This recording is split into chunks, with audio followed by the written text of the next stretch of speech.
I think it's fair to say we've got a bit of a beast for you today. So, following on from our little walk around video that we did at LAMA 2022 on the Krone UK stand, looking around its new Gen 5 big pack large square bale, I thought, do you know what, we've got to get out in the field and see what the fuss is all about, basically. So we've come to catch up with this guy here, Mr. Robert Traves, who's actually got two of these Gen 5s. So what we're going to do now, we're going to interview Robert and basically see how he's getting on with them. So, I mean, Robert, as ever, we like to know a bit of business background to kick off with. So just tell us about yourself, you know, the family business and whatnot. Yeah, my dad had started maybe 15 years ago. Unfortunately, maybe 5 years ago this harvest he passed away, and I took it on myself, and ever since then it's just grown and grown, just baling straw really. Right. Buying and selling it to cattlemen, pigmen, power stations, anybody who wants straw really. So it's going all over the shop then? Yeah, it goes all over. Anybody who wants straw, it goes. And when I landed in your farm yard this morning, I see you've got 1 or 2 pigs kicking about. Yeah, we have 6,000 pigs of what we've fattened, on bed and breakfast. So we use 3,000 bales for them. Right. The straw a year, yeah. That's it. And the pig side of the job, where are the pigs coming from and going to? Come from Paul Westgarth H&M Pigs, and we go to Cranswick at Hull. Right. So yeah, they go to be slaughtered there. We get them in as stores, and then we fatten them up to 125 kilo. And then do you farm an area as well, or? No, just we have the 2 sites where we have the pig sites, and then we'll do maybe 6,500 to 7,000 acre of straw on contracting and buying in the swath.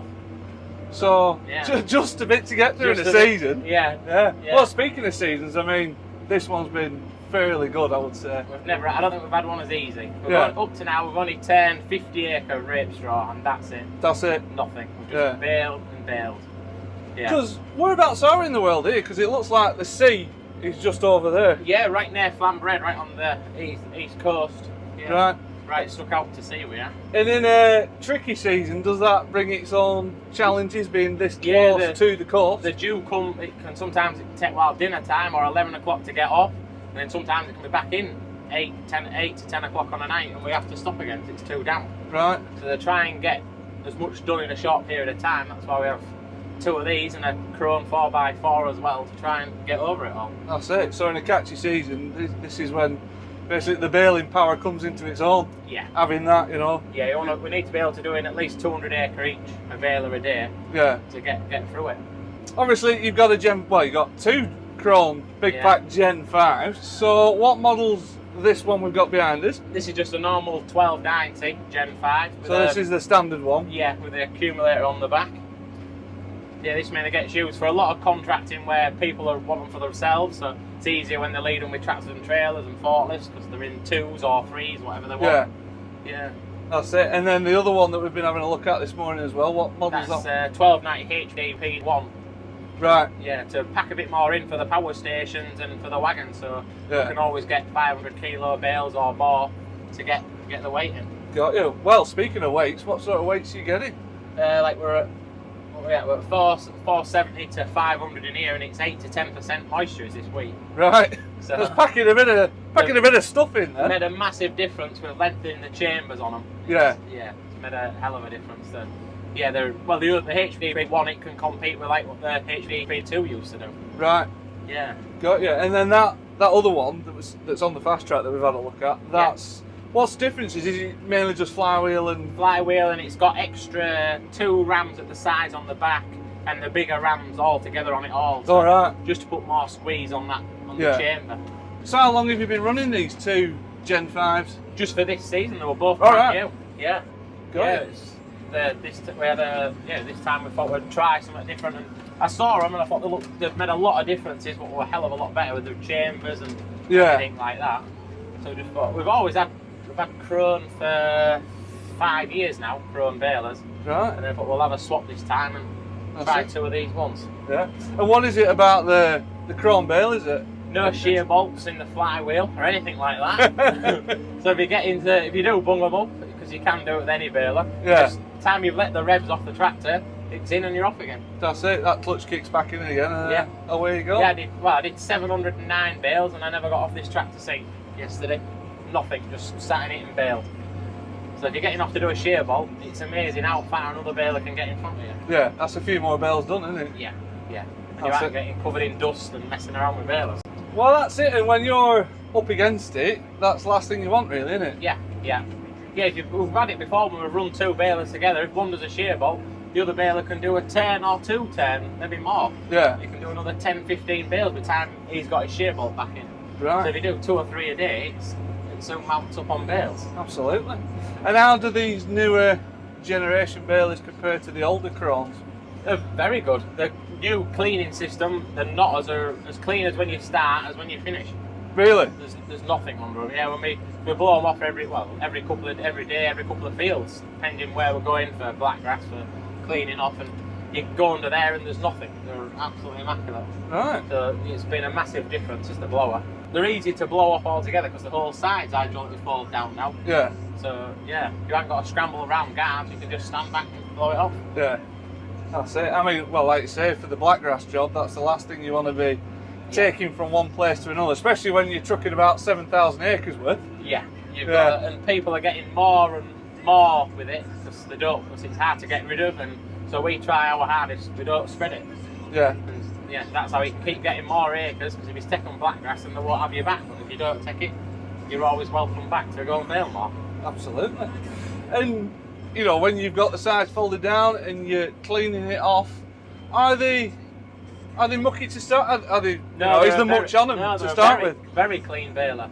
I think the blower off the knotters blows down each side as well, so you never really get anything packed down each side of your band boxes. It's all clear. Yeah. It's just a little bit to blow off, maybe 10, 15 minutes, 20 minutes at most, and you're blown off. It's same with greasing up. You've only got a few on your PTO shafts. There's 2 up near the knotters and a few others, and I think there's only maybe 10 or 15 nipples at most. That's it. Fully done. Yeah. So long this job's nearly time banding on a day. That's it, getting enough for a full day. Yeah, filling them back up with band, that takes longer than greasing them up. And do these have any more space for band on these compared to the old ones? They hold 15 kilo balls. The old ones would only hold the smaller ones. Oh, right, yeah. So they've made the holes bigger, so if you put them in, you can do a hell of a lot, maybe 600-700 bales without putting any band in. Yeah. Or without even having a look. So you can damn near go all day. Yeah. Pretty much. Yeah, and it's a lot better for you just have the bigger balls in. Right. Yeah. And they're very simple at the band boxes. They're just, you act like some competitors, you have to move loads of balls about. With these, you just lift one up, put your new one in the bottom, and that's about it. Right. They're very simple compared to other ones. We had some where you had to have like 2 balls and then one underneath, and then the other one came round the other side, and it was just, no. These, you just lift them up, put another one in the bottom, and off you go. Yeah. And if you do get one go, what's it like? To re-thread yeah, to completely re-thread. Yeah, well, because it folds down, you just poke it through out the band box and just thread it back through. That's it. Yeah, you aren't trying to put your hand up back of a band box to pull a twine down. You just stood round it. You know, it's like you can be putting your hand up, and then next minute a great load of dust falls down. But lovely. At least when you unfold them, you're all right. Yeah. So how many bales would you do roughly per year? We try and get 10,000 on each baler. Yeah, so on each baler? Each baler, yeah, so 30,000 bales. Yeah. Right, and you must, across the full season, you must see a variety of crop types. Anything. We've baled everything you could imagine, nearly. Yeah. The Hestonese just baled in some rye today. It was a hell of a crop of rye. It was like 5 foot tall, and yeah, that took some baling. He said it was about 10 acre, and he got 660 kilo Heston bales off it. No. He said he's never seen nothing like it. But yeah, we bale rape straw, bean straw, wheat, spring barley, winter barley, everything. We bale silage, grass with them as well. And in grass and hay, they're as good as they are in straw. Yeah. And do you have chopper units in them as well? Or? No, we've never bothered with choppers. Most of it's just like for cattle feed. Yeah. So all the hay will go on a wagon and away. And do you notice much difference in terms of the feed and the crop flow going from all these different types of crop? Does it kind of cope with them? Yeah, it just copes up. Yeah, just bales it really. We don't find any crop. I thought he'd maybe struggle a bit more with the rye because it was so long, but he said he hasn't bothered at all feeding it. He's just baled it as he would any other crop. Yeah. Yeah, we've never had a bother with it feeding. and all the different combines. We get behind every. I was going to say every breed of combine you could imagine, and it doesn't matter. We can mail it fine. Well, you can see about 3 different breeds just looking around here. Yeah, within not even a mile radius. There's plenty of different combines. So going from short, brotty sort of straw, out of a big rotary, smashed up 40-odd foot headers, smashing wheat straw to nearly nothing, to little 15-foot straw walker combines, and it all feeds in the same. Yeah. And what do you put the feeding down to? I think it's just with the camless pickup reel, the speed it'll take it in, and the good feeding system with that big roller across the top. Once it gets hold of the crop, it's only going one way, and that's it. It's going in. Yeah, it just gets hold of it and keeps it going. Yeah, basically. Yeah. The feeding system is far the best one. We had one bale that done nearly 40,000 bales, and we'd never put a pickup reel tine on it yet. Yeah. And we've had other brands where we'd done 2,000 bales and the pickup reel had smashed. So, so that's why we said no, we're not having any other brands anymore except these. This is it. You're chrome for the foreseeable future. Definitely. Yeah. All right. Jobs are good. And are there any other, particularly compared to the competition, apart from the lack of shear bolts on it, what other things or elements would you say that stand out on the chrome balers? The strength of the pickup rail, definitely. Yeah, and not having the camless, so they run a lot quieter, they run a lot faster. You haven't got to worry about cam bearings going, so like some balers, maybe every 20,000 you've got to put new cam bearings in them and stuff, but you don't have to do any of that. Right. You just baler, you don't have it. And who will be your dealer for chrome around here? Wilford Scrutons. Yeah. Foxholes, they'll be, maybe 6 mile away from us, and they're very good to deal with.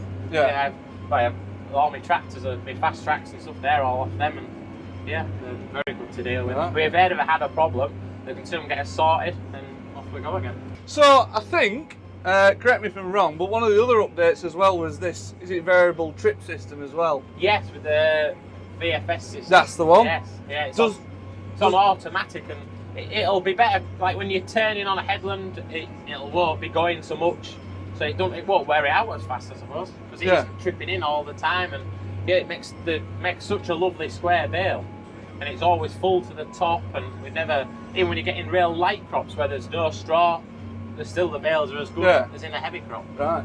So with it being in automatic as it is now, does it basically just wait until the pre-chamber's full and then it'll just trip, does it? Yeah, basically. Yeah. So it's either if you're only picking a little bit up, it'll have to wait a bit longer, but if you're in a good heavy crop, it'll just trip in all the time. Right. And can you put it on manual if you wanted, or alter it? Or? Yeah, you can alter it onto manual and onto different settings of how you want it, but we just in auto, it just seems to work spot on. Leave it to it. Yeah. That's it.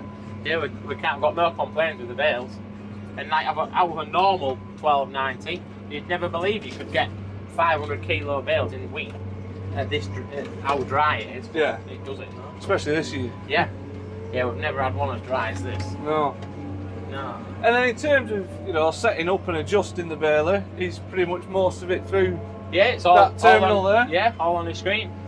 That's for either lowering your sides or tipping them out to the side. You've got your pressure, your bale length, and all your counting, and everything's all on that. It's all there. Yeah, and then for accumulator, it's just on that screen, and you just swap between them. Well, that's a bit nifty, isn't it? Yeah. Smart. And that terminal, that CCI 1200, did that come with the baler? Yeah. You can either get a 1200 or the 800's a bit smaller, but we have especially for this one with the accumulator, the 1200's better, because even when you've got it up at the side, you can still see what it's doing. Yeah, that's it. And could you, if you wanted, run it through that terminal? Yeah. Through the tractor's terminal? Through this fence screen in this. But because that's such a good big screen, I said I'll just leave that lot on there. And you Keep that there. See what the tractor's doing. Yeah. But it doesn't seem set like it does fairly well on fuel. There's this pulling it. Yeah. I was going to say, because we've got, what we got? A 8 to 8 on the front of this, and is this about right for this baler, or? Yeah, it's been good up to now, and I think we'll be, she's pulling a bit harder sometimes when you're going up a hill, but on a good flat field I can get down to 25 litres an hour of diesel. Yeah. So I think anything any bigger would be a bit numb. We get onto some hills where they'll struggle, but some hills you'll struggle with anything. Yeah, well that's it. you can always back off a bit, can't you? Yeah, we just have to slow down. You got the variable to play with. That's why I give him. He's got the bigger that 83/30 on that other one. That fast track. Yeah. Just takes that one because it plunges the straw harder to make them harder. Bale just takes a bit more pulling. Right. Compared to this one, I think. And between the two balers, do you notice much of a difference? You know, because this has got the smaller flywheel, the other one's got the bigger flywheel. Can you feel it a bit more maybe with this one with the smaller flywheel? Or? I don't know really. You can't really feel it much with this one compared to, like, we're pushing her on at the moment, like, and if you slow down a little bit, you don't even know it's running hardly. You can't even. I think the bigger flywheel helps with the other one because it's packing the straw so hard. So that I think if it still had the smaller flywheel on, I think you'd feel it a lot more with the HD one compared to this one. That's it. So you mentioned a few bale weights before.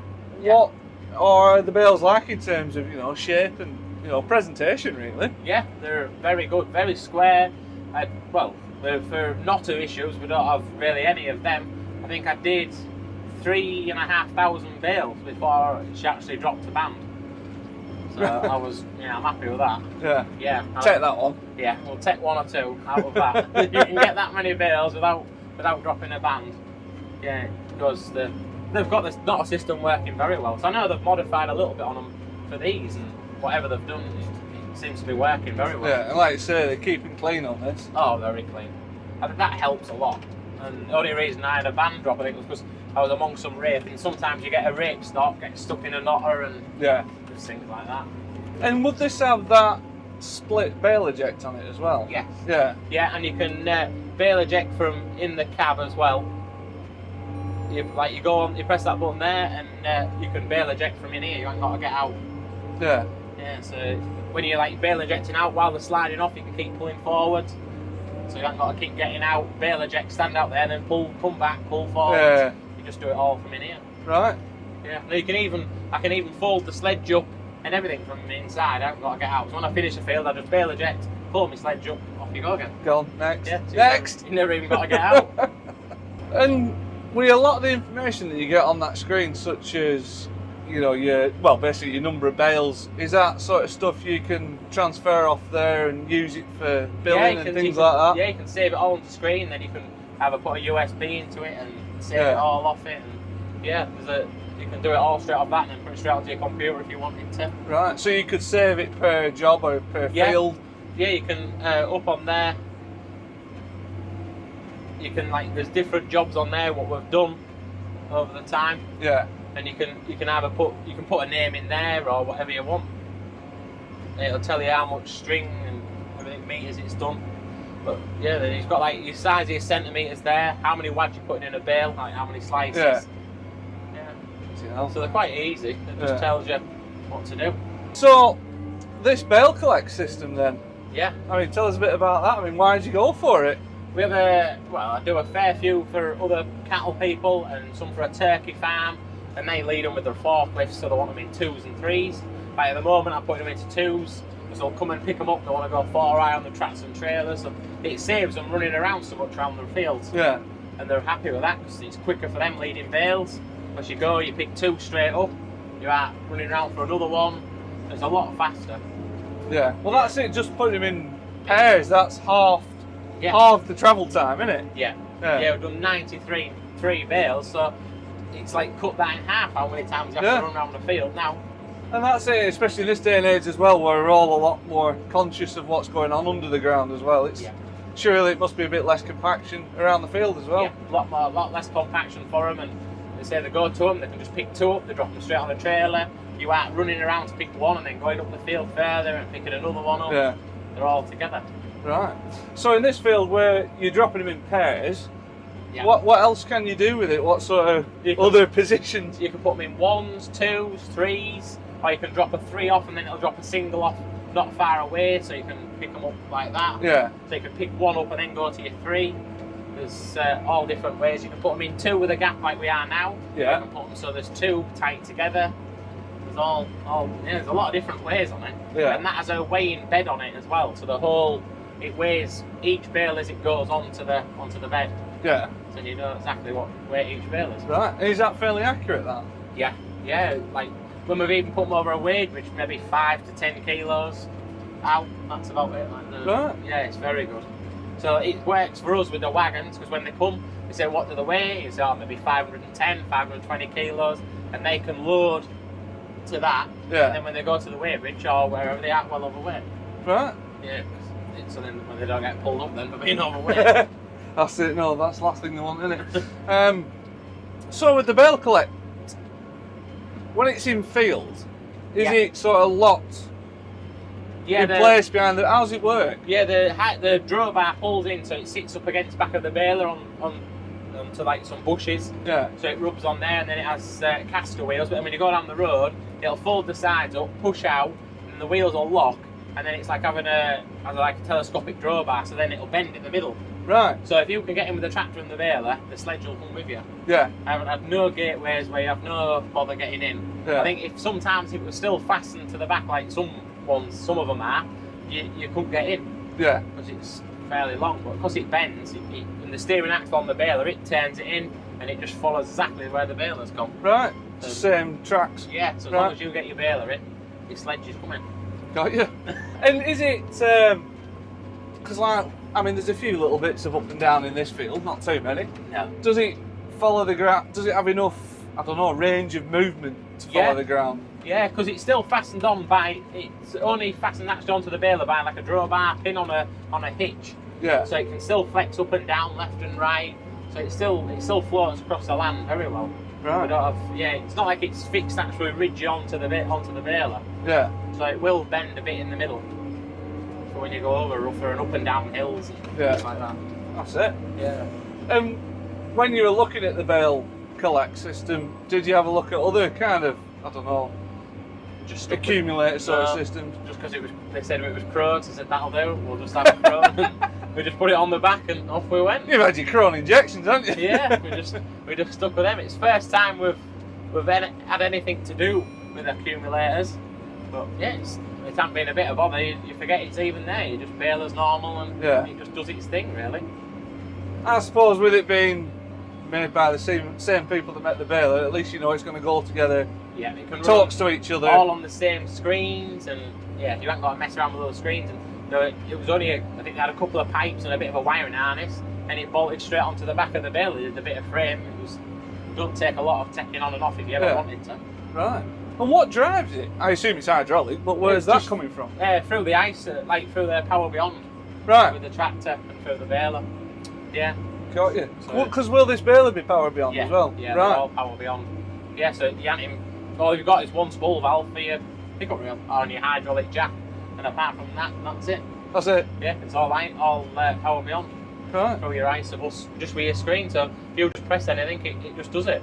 So when you hook up to the Bale Collect, it's just a case of plug it in? Yeah. Plug and play? There's a couple of spool valves, like a couple of spools to put in, and then your isobus lead, and that's it. Off and let you draw back into the hook it on.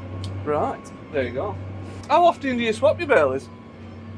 Well, it varies really. We were with Krone, and then we thought we'll just try another couple of brands last year, but we just went straight back to Krone again. We thought, no, we'll just stay with these. And probably the HD feed one I have. I think I'll probably get another HD feed one for next year, but the one I've got this year, it'll do maybe 5 or 6 seasons, get 50,000-60,000 bales on it. Yeah. And then we might swap it. Depends what else they fetch out, yeah. That's it. That'd be a Gen 6 at some point. Yeah, to fetch another one out, we'll have to have a swap again. Yeah. Yeah, because when I got my HD feed 2, there weren't many of them about when we got that. That was in 2018 when we got that one. And they're amazing how they've brought these on to be nearly as good. Yeah. To be as good as like a HD feed 2, and like you don't need 400 NODOS to pull them. No. You can pull them with 300. So to finish off then, just sum up your time with the Gen 5 Chrome Balers. Very good up to now. Yeah. No complaints at all. Yeah, no. We're just, well, like we have just done now, we've done 111 bales. Have we been out at sea? No. No. No, just a bit rough on tram lines, that's about it. Apart from that, yeah, it's alright. Yeah, apart from that, you just drive up and down the field, really. Well, there you go, boys and girls. I hope you enjoyed that as much as I have done, watching, well, finally getting out and seeing what this Baler's like. Massive thanks to Robert here for sharing his thoughts on the new Balers. Like I say, hopefully you'll have picked up something from that, especially if you're in the market for a Baler and weighing the job up a bit. As ever, for more custom reviews like this and our own reviews as well, go check out LandPowerTV.com and follow us on that there Facebook and YouTube. And as ever, we'll catch you again next time. Thanks for watching.